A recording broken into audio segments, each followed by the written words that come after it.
Já imaginou se Kakashi Hatake fosse descendente direto de Tobirama Senju? Pode parecer uma teoria maluca à primeira vista, mas a verdade é que essa é uma das teorias mais populares da comunidade de Naruto. E mesmo tantos anos após o fim de Naruto Shippuden, ainda tem muita gente que acredita que ela pode fazer sentido. A ideia é muito simples. E se o segundo Hokage teve filhos, mas a existência dessa família foi escondida da história? Na base dessa teoria, isso faria de Sakumo Hatake, o lendário Presa Branca de Konoha, um filho ou neto de Tobirama. E consequentemente, Kakashi seria neto ou bisneto do próprio segundo Hokage. Antes da gente começar a falar melhor sobre isso, já vou deixar um aviso. É óbvio que isso nunca foi confirmado pelo Kishimoto, então tudo que vamos falar aqui entra e fica no campo das teorias apenas. Mas o que de fato é interessante nessa teoria não é afirmar que ela é verdadeira, é perceber que existem coincidências demais para simplesmente ignorarmos. Então hoje eu quero analisar todos os argumentos aqui com vocês, Genizada.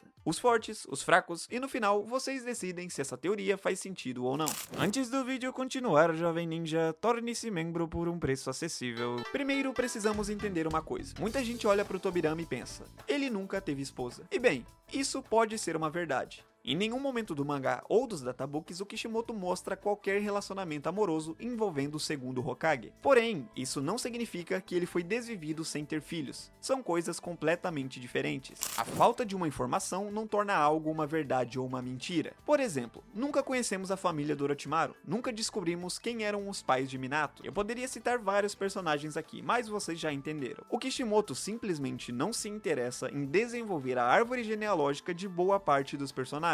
Então o fato de nunca vermos um filho do Tobirama oficial não é exatamente uma prova contra a teoria. Continuando, o ponto que faz essa teoria nascer é a linha do tempo. Vamos lembrar quem era Hashirama, o primeiro Hokage, casou com a Mito Uzumaki. Eles tiveram filhos e esses filhos tiveram filhos, e dessa linhagem nasceu Tsunade Senju. Ou seja, quando Naruto começa, já existe uma terceira geração de descendentes do Hashirama. E veja só que curioso, a idade de Tsunade bate praticamente com a geração de Sakumo Hatake. Ambos pertencem à mesma época. Enquanto a Tsunade era uma das Sanins, o Sakumo era considerado um dos maiores militares vivos de Konoha. Os dois são praticamente contemporâneos. Mas por que eu estou falando isso? Isso significa que, cronologicamente, seria perfeitamente possível o Tobirama também ter tido um filho naquela mesma época em que Hashirama formou sua família. Esse filho poderia muito bem ser o pai ou a mãe de Sakumo Hatake. Ou caso o Tobirama tivesse o filho um pouco depois, o próprio Sakumo Hatake. Cronologicamente, faria mais sentido que Sakumo fosse o neto de Tobirama, pelo menos nessa teoria. Porém, partindo do ponto que isso possa ser uma verdade, perguntas são levantadas. Se o Tobirama realmente teve filhos, por que ninguém sabe disso? E aqui entra uma das partes mais interessantes da teoria. Os fãs costumam comparar essa situação com o próprio Naruto. Quando Minato foi desvivido, Naruto não recebeu o sobrenome Namikaze. Ele virou Naruto Uzumaki. Muitos falam que isso aconteceu justamente para esconder sua ligação com o quarto Hokage. Afinal de contas, ser filho do homem mais famoso da vila também significava virar alvo imediato de qualquer inimigo. Agora partindo para o cenário do Tobirama.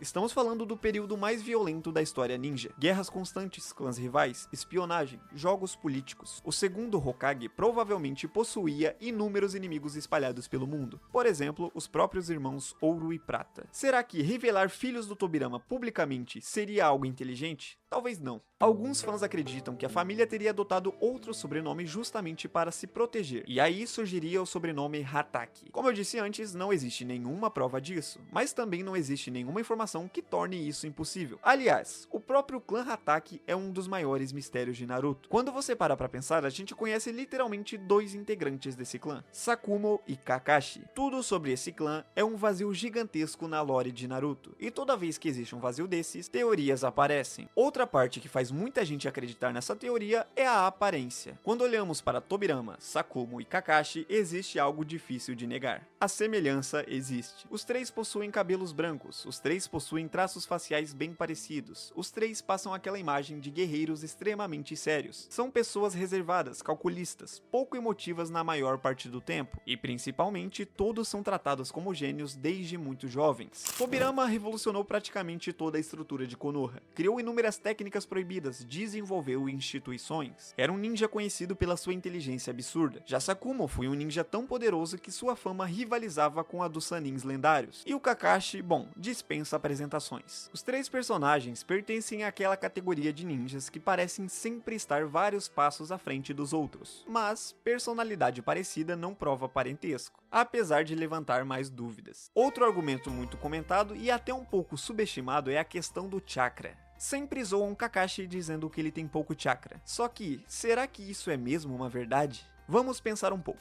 Durante praticamente toda a vida de Kakashi, o Sharingan ficou ativo 24 horas por dia. Ele nunca pode desligar aquele olho. E apesar de cobrir o próprio, isso não para o consumo constante de chakra. Literalmente, quase a vida inteira, Kakashi manteve esse olho ativo, continuou fazendo missões de alto nível, usando jutsus, invocando animais, copiando técnicas, fazendo clones, utilizando o Kamui, e ainda assim lutava contra algum dos personagens mais fortes da obra. E só então começava a reclamar de chakra. É meio irônico a gente cobrar o Kakashi depois de tudo isso. Se pararmos para analisar, o Kakashi provavelmente tinha uma reserva de chakra muito maior do que as pessoas imaginam. A diferença é que boa parte dela era drenada continuamente por seu Sharingan. Se você colocasse um Sharingan permanentemente em grande parte dos Jounins da série, será que eles conseguiriam manter aquele ritmo por décadas, assim como o Kakashi? Provavelmente não. Então, alguns fãs enxergam nisso uma possível herança Senju, a famosa vitalidade do clã. Sendo bem sincero, eu acho essa uma interpretação interessante. Outra coincidência notável está no estilo de combate. Tanto Tobirama quanto os Hatake cresceram valorizando extremamente o combate com espadas e lâminas. Muita gente lembra do Tobirama apenas pelos jutsus de água ou pelo Hiraishin, mas basta olhar qualquer cena dele lutando. Sempre que tem oportunidade, usa espadas. Nos flashbacks da época dos estados combatentes, podemos analisar isso com calma. O combate corporal do Tobirama como um todo gira muito em torno de precisão, exatamente como acontecia com Sakumo e posteriormente com o próprio Kakashi. E claro, desde muito novo Kakashi sempre lutou com espadas também, até mesmo recebendo uma lâmina curta de herança de seu pai, Sakumo Hatake. Muito bem, esse último ponto eu não peguei de lugar nenhum, é um ponto que eu mesmo pensei. Considere a minha contribuição para a parte da fandom que acredita nessa teoria. Você sabia que, originalmente, o Tobirama também seria um invocador de cães ninja?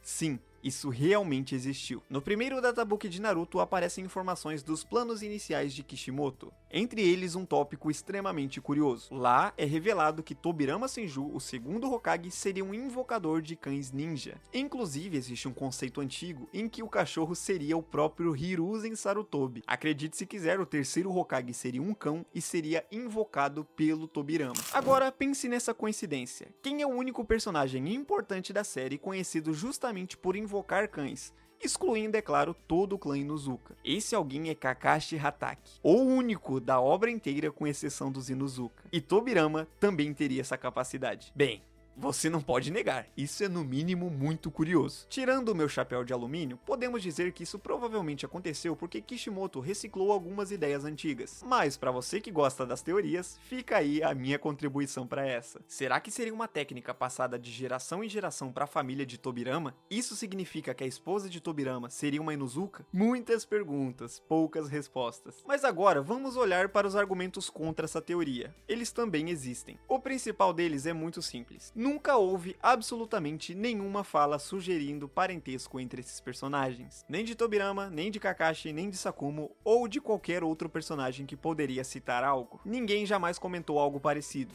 Quando Tobirama foi reanimado durante a Quarta Guerra, ele conversou com Kakashi algumas vezes, e em nenhum momento demonstrou nenhum tipo de reconhecimento. Mas é claro, existe um detalhe. Mesmo que essa teoria fosse verdadeira, será que Tobirama reconheceria? Estamos falando de um homem que foi desvivido relativamente cedo. As gerações seguintes simplesmente seguiram vivendo. O sobrenome pode ter mudado, a família pode ter se espalhado, e o próprio Tobirama jamais teria descoberto o que aconteceu depois de seu desvivimento. No fim das contas, essa é uma teoria bem interessante. Ela não possui provas o suficiente para ser considerada uma verdade, mas também não possui nenhuma contradição gigantesca que a destrua completamente. Ela existe justamente naquele espaço vazio que Kishimoto deixou sobre a origem do clã Hatake. Mas enfim, Genizada, eu quero saber de vocês. Comente aí o que vocês acham sobre essa teoria. Vocês acreditam nela? Acham ela viajada demais? Também não se esqueça do seu like e de se inscrever aqui no canal. Eu espero vocês numa próxima. Valeu, Genizada!